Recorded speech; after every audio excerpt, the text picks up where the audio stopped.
Good morning, everybody. Hopefully you had a wonderful Father's Day and you're ready to hit it here the upcoming week. So we're going to cover lots of different topics today and then figure out how we can leverage those things. So as a reminder, please watch those 5-minute moneymakers on Wednesdays. If you pay attention to these things, and let me get an answer to this. How many, if you just get 2% better every week, compounded for 50 weeks. So you still go on vacation for 2 weeks a year. But if you get better, 2% better every week, how much better will you be at the end of the year? How much better will you be at the end of the year? Higher than that, bud. Yeah, almost 300%, John, exactly right. 287% better. So if you do the 5-minute moneymaker, will that help you get 2% better? If you do the Thursday 5-cube tape breakdown, will you get 2% better? If you do your 15-minute drills every single working day, is there anything more important, guys, than doing your 15-minute drill at the beginning of the day? What will happen if you don't answer your emails? What will happen if you don't answer your voicemails? What will happen if you don't talk to your assistant or read the paper for the first 15 minutes every day? Nothing. But if you don't do your 15 minutes every day, guess what? You've missed an opportunity to get better that day. See, how many days do we go home and we're no better when we walk home or when we walk in that door at 5 o'clock at night than we were when we walked out the door at 8 in the morning? The 15-minute drill makes sure that you are better at your skills. If you do the tape breakdown on Thursdays and the 5-minute moneymaker on Wednesdays and your 15-minute drills, I don't think you can get 2% better. Jeff, how much do you think you can get 2% better if you do those things? The 15-minute drill, the Thursday 5-cube tape breakdown, and the Wednesday, the Wednesday 5-minute moneymaker. 2% better? You'll get at least that much better. I would imagine a lot better, more than that. So guys, this is not about learning the system overnight. It's about getting better every single day. Make sense? Ask for referrals after the 21 light or the full 21. So if you go to the Quick Start toolbox, ask for referrals after the 21 light or full 21. I've got guys that are using this now, and it's working fantastic. So we're now working with boomers. The boomers are known as the, hey, what can we do for other people generation? Is that right? What are boomers known for? What are boomers known for? Yeah, the me generation, Jerry. It's all about me. Selfish, Mark, exactly. It's all about me. So here's how you do that. At the end of a full 21 or at the end of the 21 light, how delighted are people with the information you've given them? They're delighted. So what you want to do is this. You want to say, so Jeff, was this information helpful to you? Yeah, it was. Super. Well, has it helped us avoid some problems that might have otherwise occurred? Yeah. So do you know any friends, neighbors, relatives that rely on you for your advice, that come to you for help and bounce things off of you, that it would make sense to have us give them this information so that these things don't happen? So because when they happen, they'll end up in your lap and you have to help dig them out of the problem. Do you know anybody like that we might want to get this information to? I can think of some people that could use it, but I don't know that a lot of people come to me for advice, to be honest. Okay, so that's the thing, guys. Is all of your clients going to be centers of influence? So let's get some answers to this. Are all your clients going to be centers of influence? Jerry says no. No, they're not.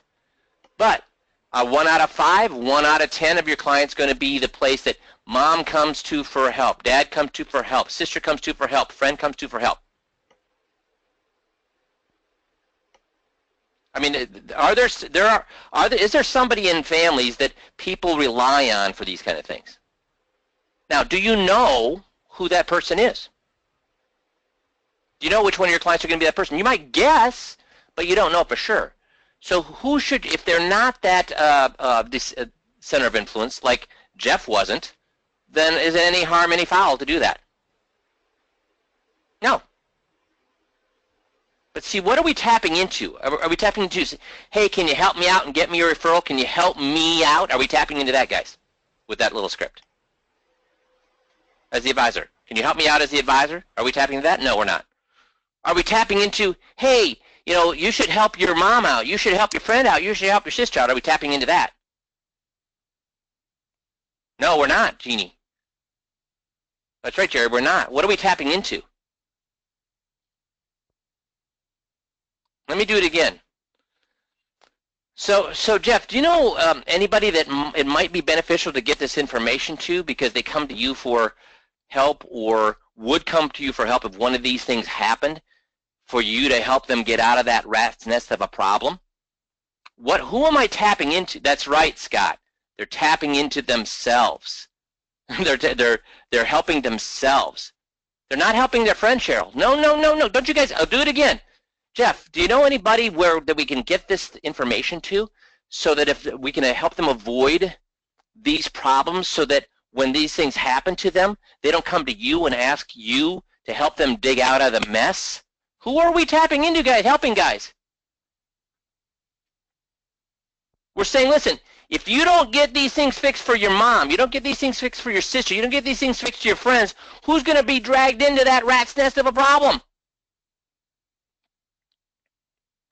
Them. Do they, Cheryl, want to be dragged into that problem? No. That's right, bud.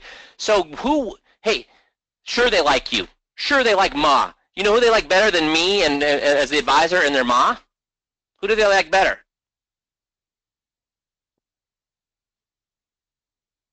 Themselves. So we're with that particular little, see, here's the thing about referrals. You know, when you ask for referrals, you're saying, hey, would you like to help a friend out? Hey, would you like to help me out? You know what you're never talking about? How to help themselves out. If you want to tap into something that's the most powerful thing, talk to them about what? Helping who out? Me as the advisor, their Ma, or who? Themselves. So do you get why this referral script is a little bit different than what you're used to? Now, if they don't, like Jeff didn't have anybody. He's not a center of influence. So did it hurt to ask that question to him? No, he said, no, it makes sense. I just don't have anybody that I can think of. No, it doesn't. But do you see how when you plant that seed in there thinking, oh, God, if this happens to Mom, guess who she's going to drag into this whole thing? And guess what? When they think that, guess what they're going to insist on? When they start visualizing this stuff happening to Mom and her calling up them to say, honey, this happened to me. How can I fix this? What do they want to do immediately? And guys, that's where when somebody we've had so many guys in the last 6 months make over 50 grand doing make 50 grand doing 21 lights for their clients. And you know what? Guess where most of that 50 grand in income came from? Not from their current clients. It came from that little referral script. Because they'll find $10,000 with one client, $15,000, because they have all their clients' money. So that, yeah, the client has $10,000 parked away, or $15,000 parked away, or $20,000 parked away, but they're not finding big tickets. But when they find that 1 in 5, or 1 in 7, or 1 in 10 that says you need to talk to my mom, and that's where they find the $500,000 ticket or the $800,000 ticket, because they insist on that you work with the mom, so they don't end up having to be saddled with all of Mom's problems. Make sense? So that's right where you go to Getting Started Toolbox. Ask for referrals. I would get familiar with that, and I would do it after every 21 light, and I would do it after every 21. Make sense? So, SEC, fake news. The SEC has brought civil fraud charges against 27 companies and individuals involved in stock promotion schemes played out on popular sites. This kind of was a gut check for me because I love Seeking Alpha. Seeking Alpha is a blue chip, a gold standard website for financial information. Benzinga and Wall Street Cheat Sheet, they're also considered very good websites. But what happened is that these people had people promoting stocks with invalid information. So guess what? So what does that tell you? I mean, and many of you guys have actually pointed me at Seeking Alpha, even though I've been watching it for the last 10 years. So I know that you guys watch Seeking Alpha too, because again, it's a gold standard for financial information. If they can get caught up in this kind of fake news stuff, guess what? Well, and have we ever seen CNN? Which, you know, you can have your view on CNN, but I happen to think it's about as balanced as you can get for news. And you know what? They're caught up in fake news all the time too. Because do these sites, does the news really do the kind of due diligence that they used to do back in the 1960s?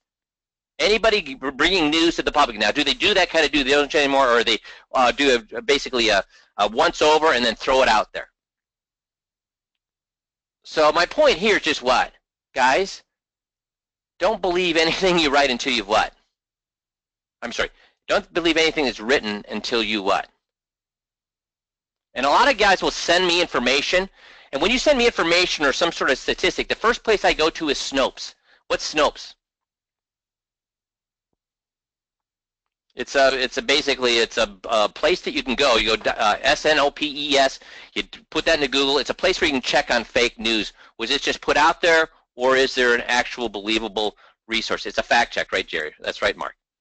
So, guys, make sure that you're paying it. Don't just take things for granted. You know, and how many times have we found these money managers have said, "Hey, we back tested this. This is how our funds have done," and then in the end we find out what? How did they back check it? What they did is they didn't back check it. What they do? They back created it. They looked in the rearview mirror, then put together were they actually using it during the 5 years, or did they wait for the 5 years to pass, then reverse engineer it? What's that worth, guys? Nothing, because the next, that means, first of all, they didn't predict what was going to happen. Could every single guy in this call look over the last 5 years and choose what they'd want to do over the last 5 years? I sure the heck hope you can. If you can't do that, we've got some problems. Looking over the last 5 years and looking at what the best thing, the things that have happened over the last 5 years, that's easy to do. But proving that you can do it over the next 5 years, that's the problem. So be very careful of believing anything. So today, the main call today is I want to talk about different selling stats, okay, and how we can use them and do use them. So first thing is 80% of sales require 5 follow-ups. 5 follow-ups. So you need to touch somebody at least 5 times to get them to do things. So with your system, how good should you be at follow-ups? You better be awesome. Now 5 touches, so if you look at if you do the eye-to-eye, there's 1 touch. Well, really, there's 1 touch when they set the appointment and you call them up. There's 1 touch. Then they meet with you. There's another touch. Then there's a touch at the disclosure meeting. There's another touch at the implementation meeting. So there's 5 follow-ups. But that's 80% of sales require at least 5 follow-ups. Make sure you are excellent at following up on people. 40% of salespeople give up after 1 follow-up. Guys, if an appointment cancels, how many times should you go after them? How many times should you touch them? And we have tools for you to touch them without being obnoxious. But this is telling us how often should we touch them if we have an appointment and they don't, at least what? So should we touch them 5 times, or should we touch them an infinite amount of times until they tell us to quit touching them? Yeah, drip, that's right, Mark. So 44% of salespeople give up after 1 follow-up call. Missy, when you've dealt with some of the guys that have struggled with the eye-to-eye, what's been one of the biggest problems? Oh, is she around her desk, or did she take a... She might not have heard that.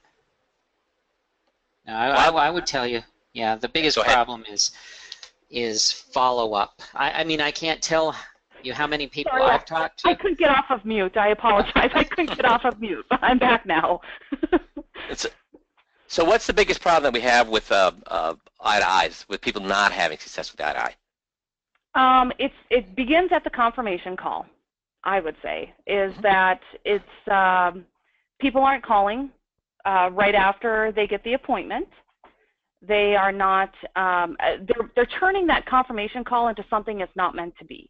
So they're basically unselling them at the time of that confirmation call. So between the time frame from the time the appointment is made and what is happening on that confirmation call, they're unselling them. So the big thing is first of all, when you get that notification that you have an appointment, how quickly should you get back in touch with those people? We're going to talk about that in a little bit. So I'll ask that again here in a little bit. And second of all, turning it into the confirmation call is simply about letting them know that you're a real human being, that you're easy to talk to, that you're not a monster, that you're not going to twist their arm to try to sell them something. You should not be selling on that call at all. It's a warm-up call. Hey, do you know where my office is? There's some there's actually some construction going. This is a better way to get there. Hey, bring what you're comfortable with. You got questions, bring them. We're here to help. This is just a informational meeting. I just, an introduction. We'll do a review of your portfolio and answer any questions you have. And do you have any questions? So it's just an easy thing. It's not a selling call. And Jeff, I'm sorry, what were you saying before Missy got on? Well, I was going to say, one of the biggest things that I hear, for example, is somebody will say, yeah, I had this appointment scheduled, they didn't show up, and so, that's lost. And I say, well, are you going to put, you handwrite a note on the newsletter and you send that to them? Oh, gee, that's a good idea. They were going to just let that drop. And now, well, they didn't show up, that's the end of that. No, you have to follow up on people. I'll give you an example of that. My wife is thinking, we should hire one of those lawn services, those people that spray your lawn. True Green is the company out here. And I'm thinking, no, they gave me something, and I'm thinking, no, I can spread fertilizer myself. But they keep sending me stuff, and I start thinking, you know what? I probably could spread fertilizer myself, but between mowing and trimming, that's all I really have time for. But I don't know, we'll see. But then they keep sending me stuff, and I notice these yellow patches on my lawn, and I'm like, you know what? Where is that thing? I'm going to call them. I mean, it just staying in front of people, you never know. Eventually, you're going to hit them at a time when they're ready to do something. Say, I just wasn't ready the first time. The second, third time, I'm ready. Yes, that's the whole thing, because your attitude changes every single month. We had a guy here. You remember when the market had that hiccup or that 300-point drop here a month ago, guys? Does anybody remember that? Does anybody remember that? Nobody remember? Okay, people remember. Yeah. So we had a guy, Jerry told me about a guy, simply sent out an email to his prospect list saying, hey, if you've been still thinking of looking for a safe place for your money, just give me a call. I'd be happy to kind of review some different choices with you. 3 people called up, just sent out an email. How much did that cost them? Nothing. Three people called up and were moving through the process because of that. So up to that point, they weren't, there was no issue for them. Boom. Market falls one day, boom, they're in. They're worried. So how many of you sent out emails when that happened, that very day? I know one guy did, and he had 3 people get into the process. I know that he sold one. He's still working the other 2 through the process. That was cheap and easy. So how many of you did that? Or how many of you are sitting on your thumbs? Dudes, be thinking about those things. When something happens, touch your list. People react to when you touch them, because I guarantee you, guess how many of their advisors didn't call them when that happened? What percentage do you think? What do you think? How many advisors called their clients when they did that? What percentage do you think?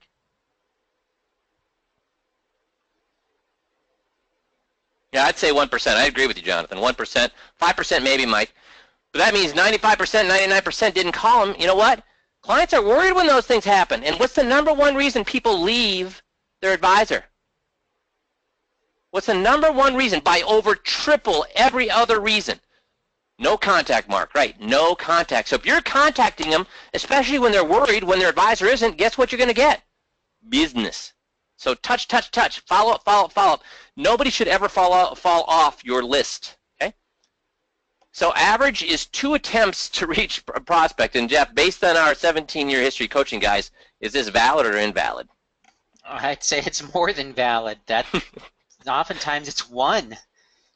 Yeah, we have a guy in Ohio, Tom, who is the king of follow-up, and he brings in, it's amazing when he is the king of follow-up. 17 years, he's the guy that, and Missy can validate this, that this guy does not let somebody go.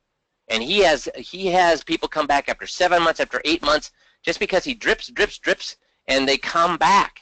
And he gets a big chunk of his business from that. Don't let people go once they're in your pipeline. If you follow up with web leads within 5 minutes, you're 9 times more likely to convert them. This is what I want to talk about with the eye-to-eye.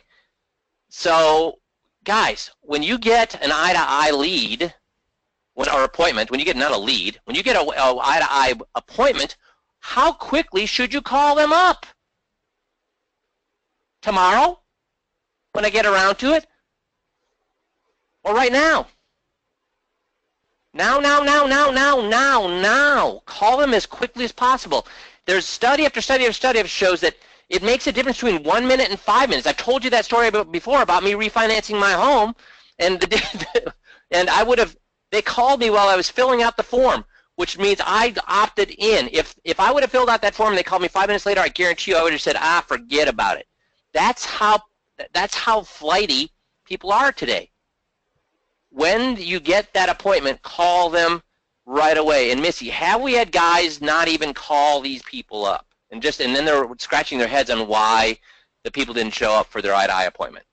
Absolutely. It's crazy, but yeah, people will just blow off the confirmation call altogether. And guys, it's in Missy's training video. It's in the manual. We've talked about it over and over and over to do this. And so why aren't the guys doing this? Why don't they follow up with, geez, they've made an appointment. How easy is that call, guys? How easy is that call? That's about the easiest call you're ever going to make. If you're afraid to do that, my God, get a job. So never miss a follow-up. Automatically send yourself email reminders. Guys, in my calendar, guess what I had when I was in personal production? Beginning of every month, I need to send out my touches. And those of you that maybe have heard this before, the year I made $1 million, how many handwritten notes did I send out every year? The year I made $1 million. And when I made $1 million, do you think I was busy? I was running 30 appointments a week. How many of you are running 30 appointments a week? Okay? So ask yourself that, and then guess how many handwritten notes I sent out every single month? Anybody know? Remember?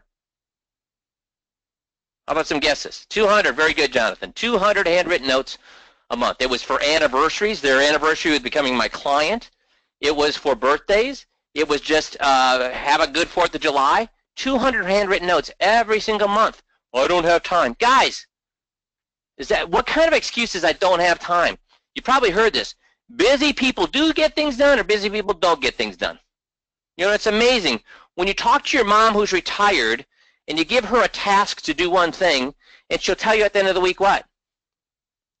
Oh, I was so busy I didn't call the attorney. I was so busy I didn't go to the bank. You're like, Ma, what'd you do all week? And what does she do all week? Well, I had cards on Monday. Oh, I had that, that dinner with my friend, or lunch with my friends on Tuesday. And you're like, really? That's your busy schedule? And you didn't have time to go to the bank? Guys, if you want to get something done, give it to a busy person. Why? Busy persons aren't afraid to do what? What are busy people not afraid to do? Work. More. Exactly, Jeannie. Right, John? Only 25% of leads are legitimate and should advance to sales. I think it's higher than that, but even let's just go with 25%. What does this tell you?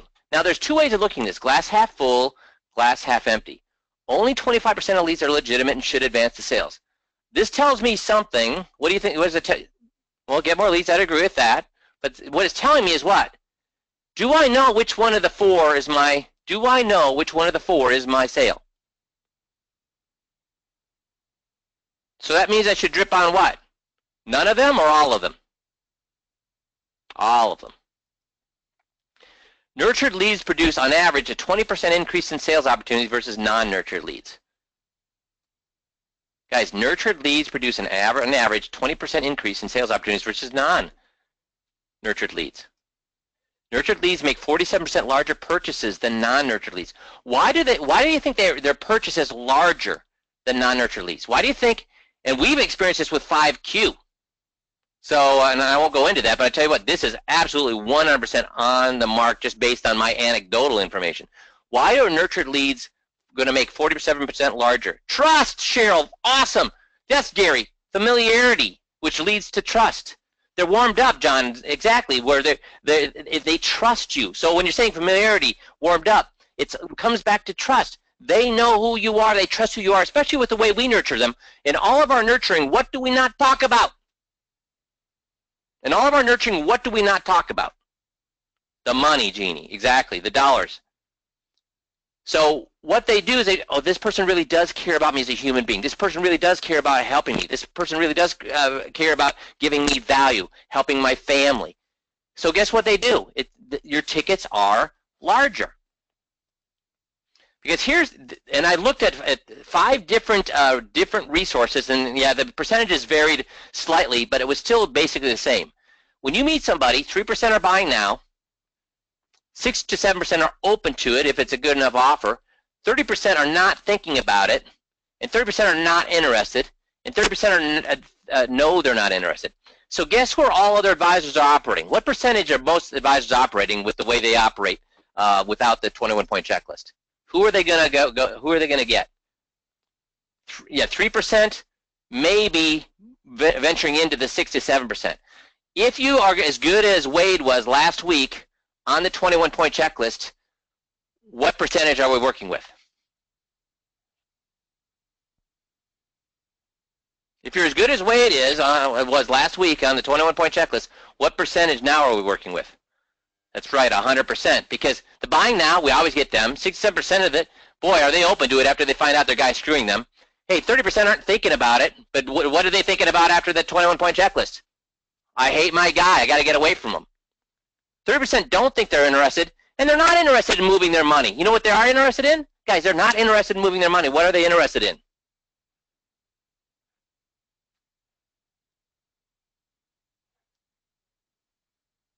Their guy is screwing them, right, Jonathan? That's what they're interested in.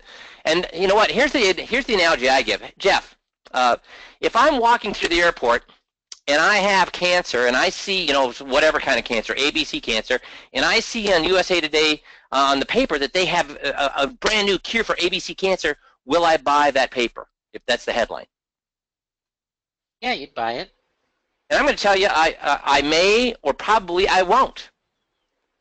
And you're right, Jeff. If I knew I had cancer, what would I do? I'd buy it. How many people walking around today, Jeff, don't know they have cancer?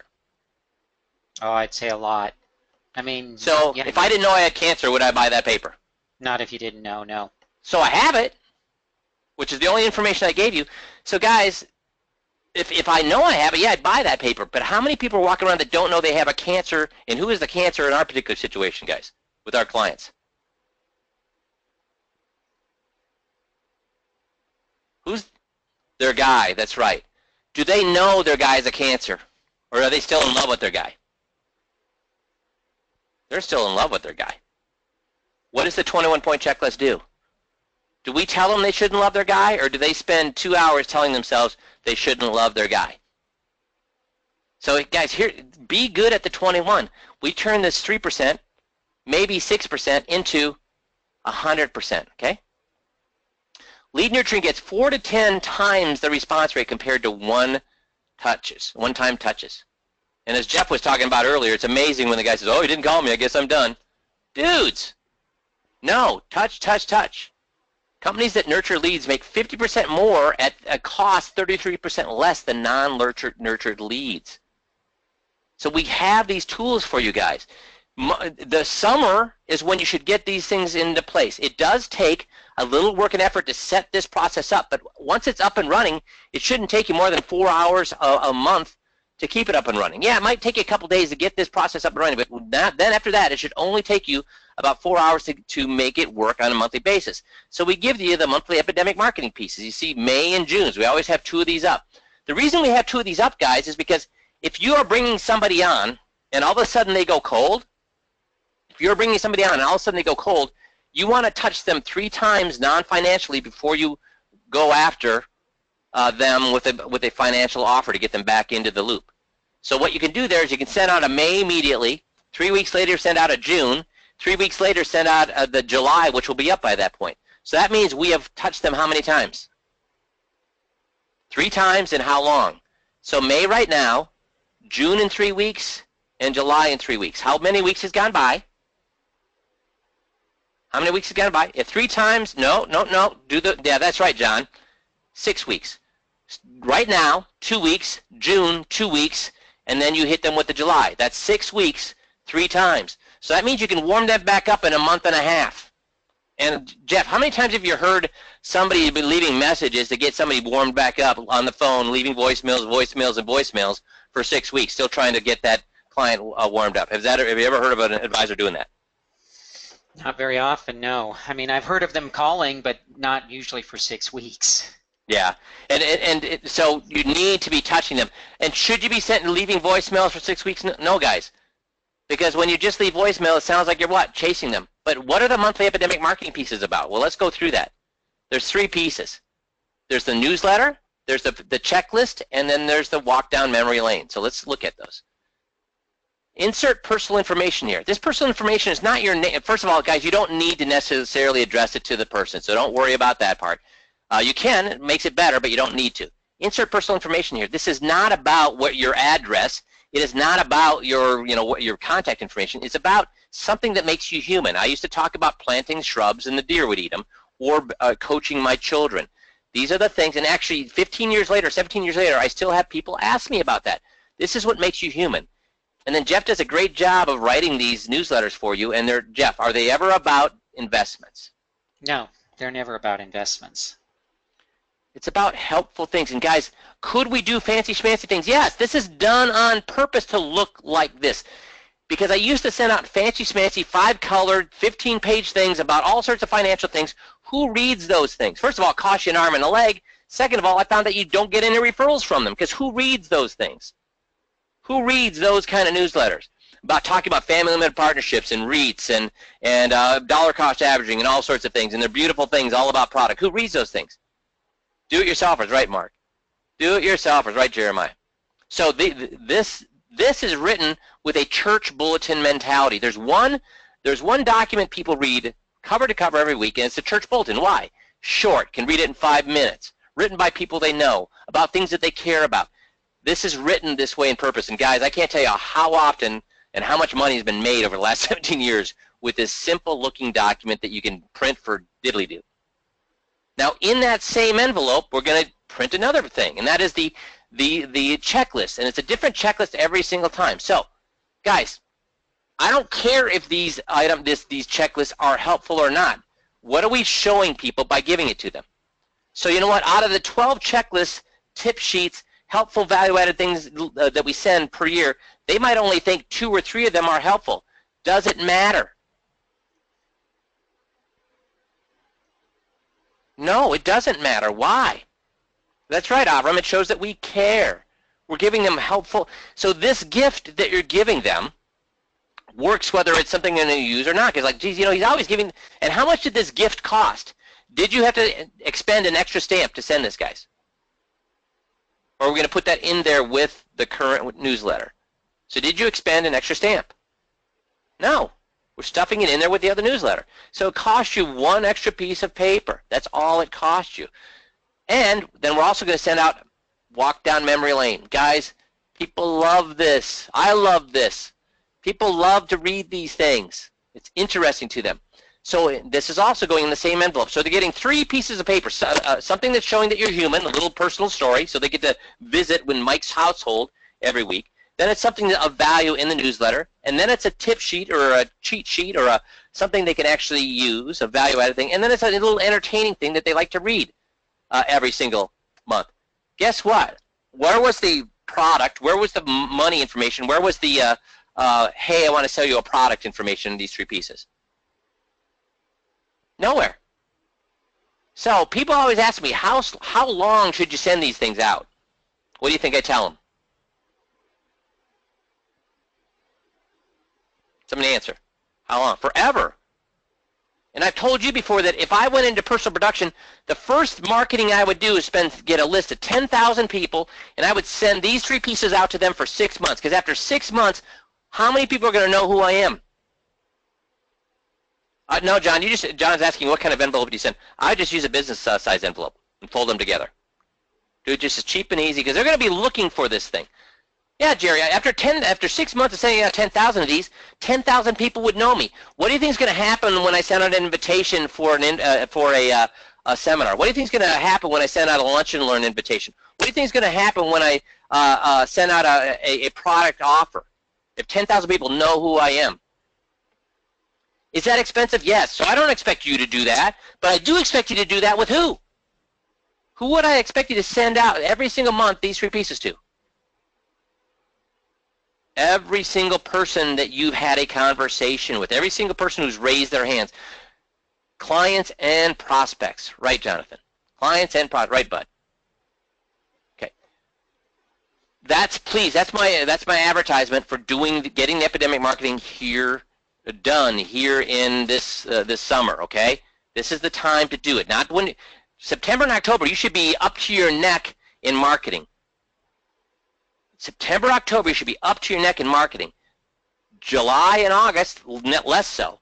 But because you're going to be less so marketing in July and August, you need to be getting this epidemic marketing going. You'll be amazed at what it will do for you. Now, next topic or statistic I want to talk about is the human brain processes visual information 60,000 times faster than text. So that means we should be what? Showing them things. After a presentation, 63% of people remember stories, 5% of people remember stats. So those of you that have been coaching with me, you realize this. Do I love it when you guys start rattling through numbers? How many illustrations do we show people, guys? How many spreadsheets do we show people?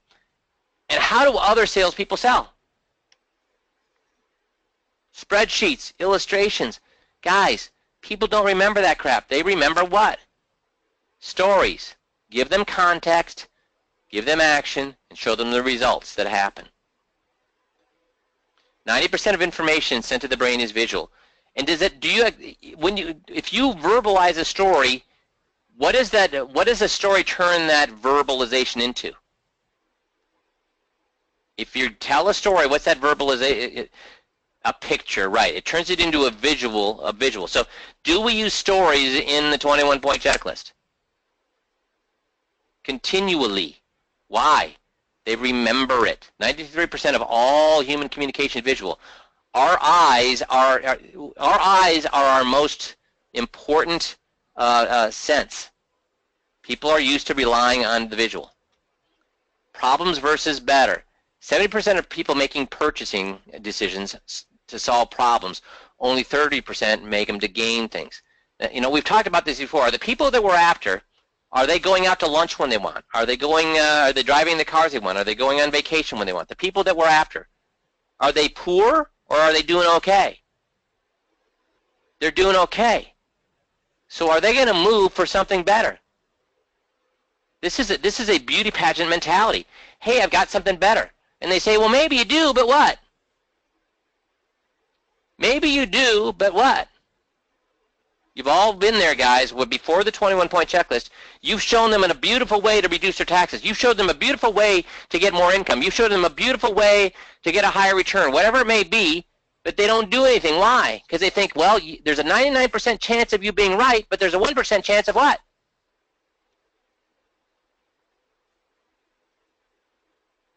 You show them how to do something better. They think there's a 99% chance that you're right, but there's a 1% chance that you're what?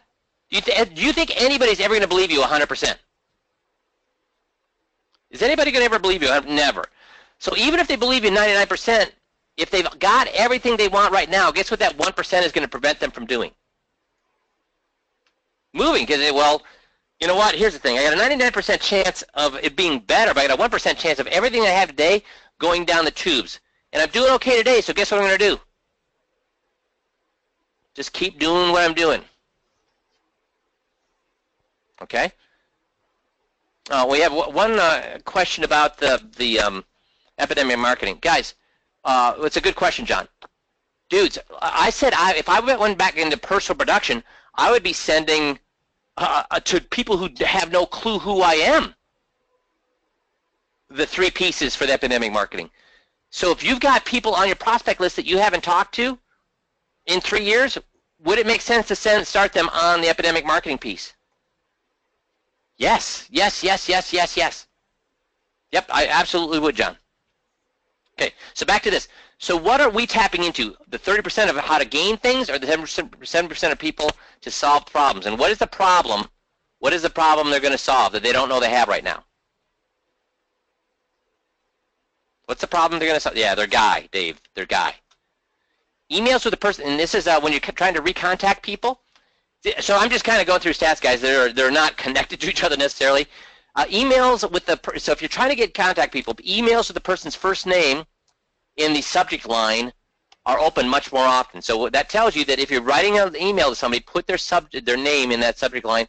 Or look at this, emails with no subject line are opened 8% more often. Why? Makes people want to open them just to see what it's all about. So just 2 little hints there. The optimum voicemail length is 8 to 14 seconds. And again, on our website, do we have how to leave a voicemail? Yes, we covered that about 6 weeks ago. It's on the website. If you just go to the search box and type in voicemail, it'll bring you to how to leave a voicemail that's likely to be get a call back.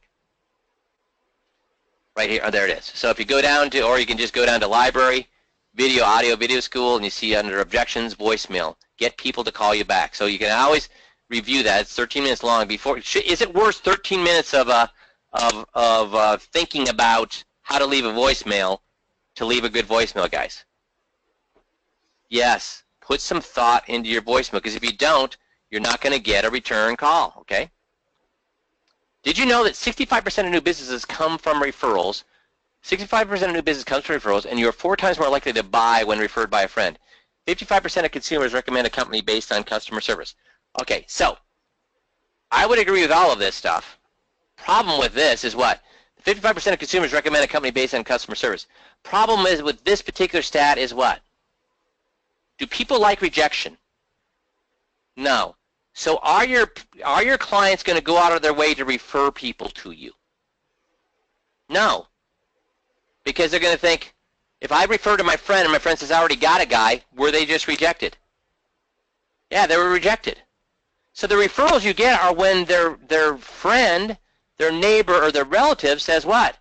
Hey, I lost my guy retired, or I'm new in town, do you have somebody I could recommend? Then do they recommend you? Yeah.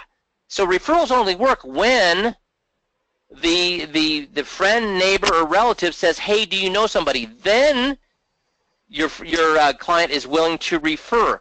Now, did I give you a tool earlier in this call to overcome that particular problem?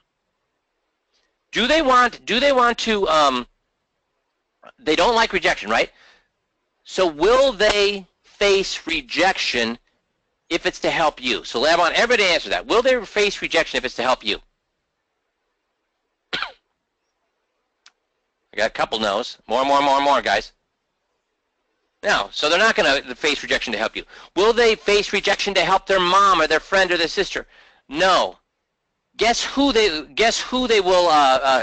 worried about? They'll face rejection to protect themselves, right, Dave? So the little thing I gave you earlier was when they say, I don't care if mom tries to reject me, I'm going to make sure she does this. Because if she doesn't talk to Mike, guess what? When she wants help with her power of attorney when it doesn't work, when she wants help with the quality of life drug, when she wants help with any of these things, I'm going to say, Ma, I tried to help you. I tried to help you, and you wouldn't take that help. See, they're protecting them. They're willing to push mom or sis to go visit with me as the advisor because they're not trying to help sis. They're not trying to help me. They're trying to help themselves. They'll face rejection to prevent having to work with mom when her situation is all screwed up, or sis when her situation is all screwed up. So the only the only referral script that's going to work is when the script leverages helping themselves. Make sense? Now, let me ask you a question. How many people will refer if you give them a monetary, you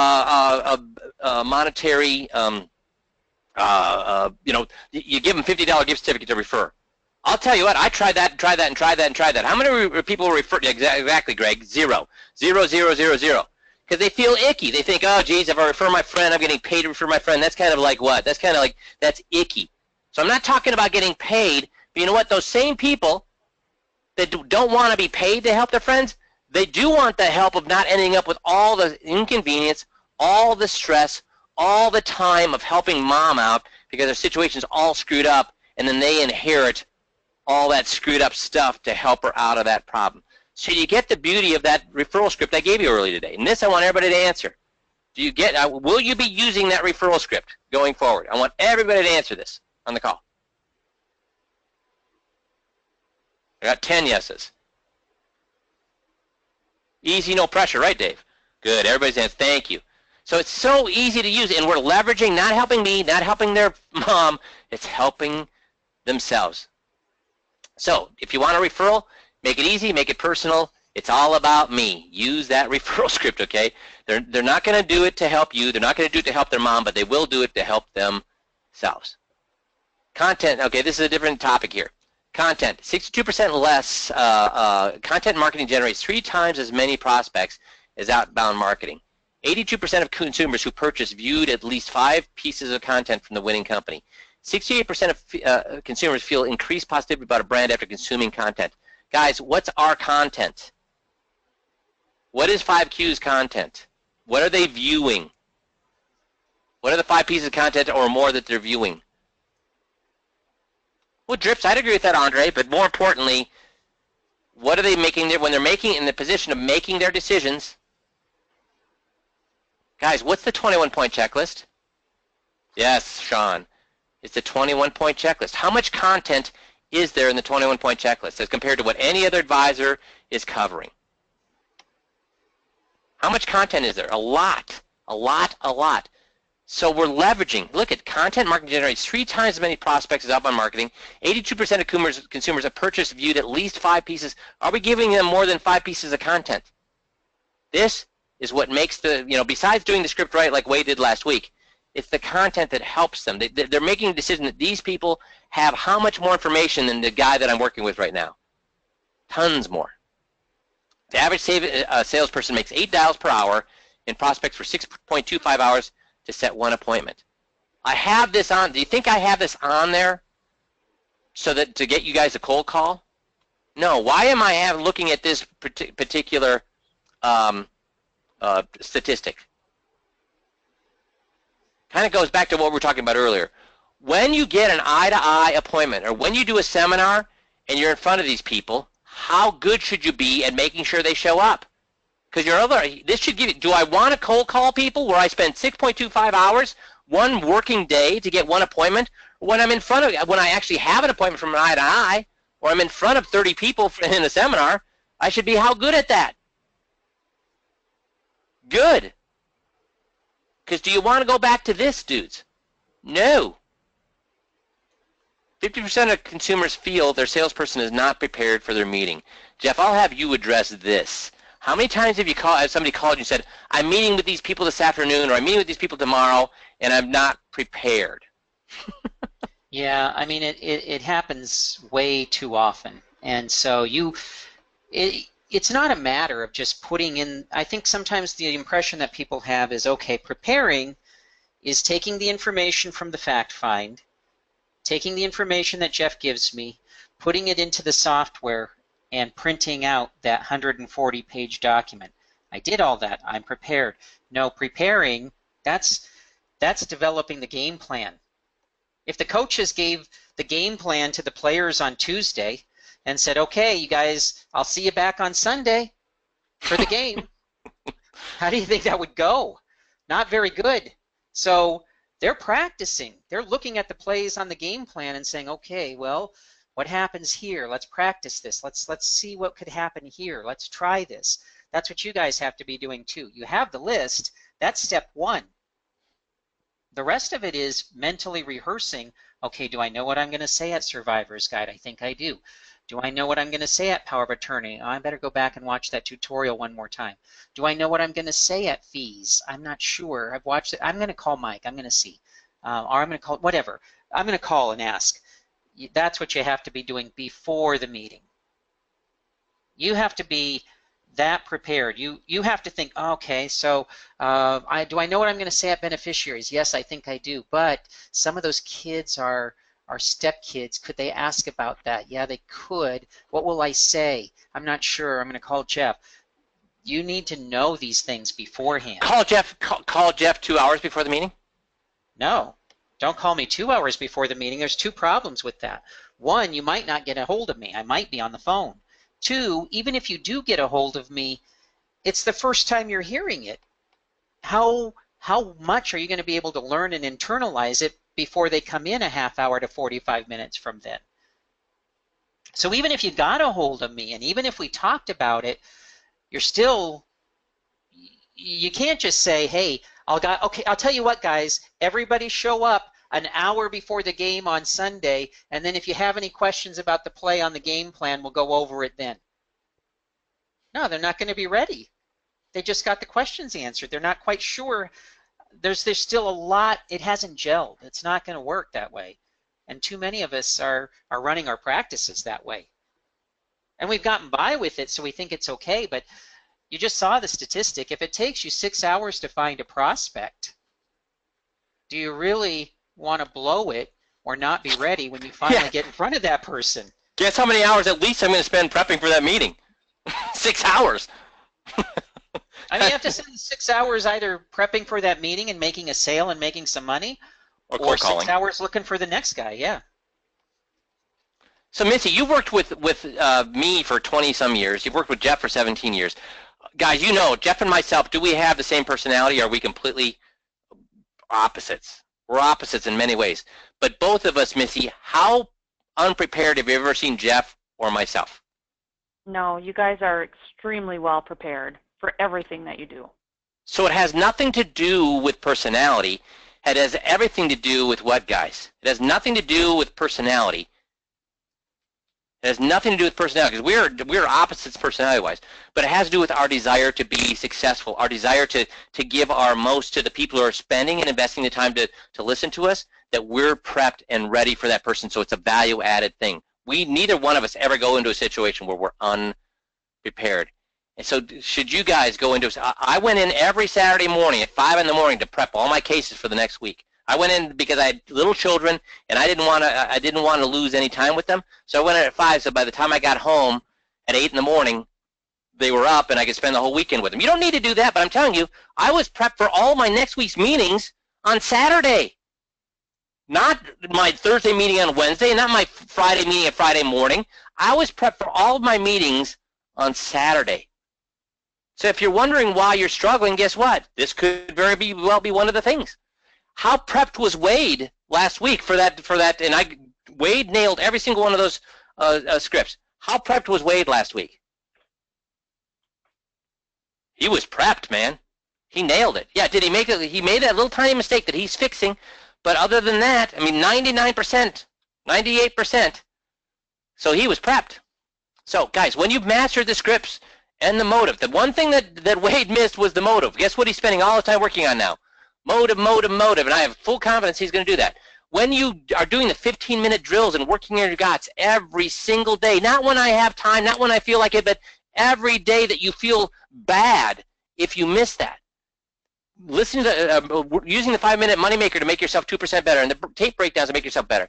When you do these things, you'll close every single client. So if you're not closing every single client that you're getting in front of, it should tell yourself that you're working too hard or not hard enough, or too smart or not smart enough.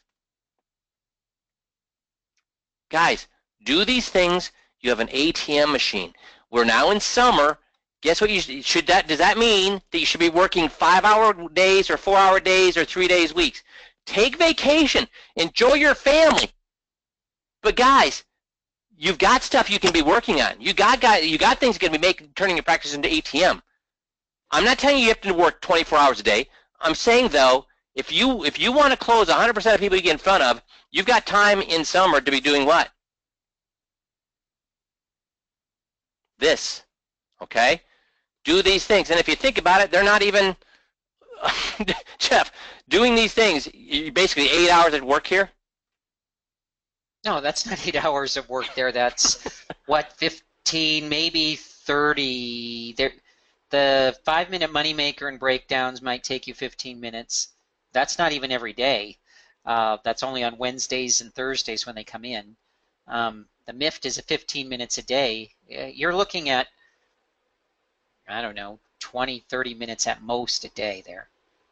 And guys, and then the scripts, they're going to take longer. So these last two, you're right, 30 minutes at most. These, have them put into your calendar so you're getting good. Because guys, how much should you be marketing September and October upcoming? How much should you be marketing coming up September, October? I don't expect you to be doing a lot of marketing in the summer, simply because, we're going to have marketing for you this summer, but not the big stuff, not the expensive stuff. The stuff that's going to cost you, that an eye-to-eye or our seminars that are doing well right now. Do I want you spending the money on that in the summer? No, we got ways to get you in front of people in the summer, but you should be prepared to do how much marketing come September, October. September, October, you should be doing basically a half of your marketing in September, October. Why? Because what happens in November, December? You're not making, you're not doing a lot of marketing in summer. You're going to do a lot of marketing in November, December, guys? No. So you haven't done a lot of marketing in the summer. You're not doing a lot of marketing in November, December. So how much marketing should you be doing to make sure you make a lot of money the last part of this year? A lot. And if you're awesome at these things, how afraid should you be of marketing? If you're afraid to market in September, October, what did that tell you about your summer? I want everybody to answer this one, and then we're going to let you go. If you're afraid to market in September, October, what does it tell you about these things? You blew it, you don't know yourself, you didn't learn the scripts, you're not prepared. I think that's the best thing, Jeannie. You're not prepared. So you have 3 months to prepare so that you can come out of the gates and do a ton of marketing. Do 6 months of marketing in 2 months. Get in front of a gazillion people in September, October. If you're awesome at this and you get in front of a gazillion people, guess how much money you're going to make? A gazillion. And you've all agreed you are good at this, you're awesome at this. It's an ATM. Please, please, please, please, please do these things, okay? And we're not talking about a full-time investment with the bottom two, but make sure you're also spending some solid time locking down those scripts so you're as good as Wade is, okay? And we got a lot of guys that are good as Wade. I'm just using it as an example, but those of you who aren't, come on, step up your game, guys. Awesome. You guys have a wonderful week, and we'll talk to you all on Monday. Thanks, everybody.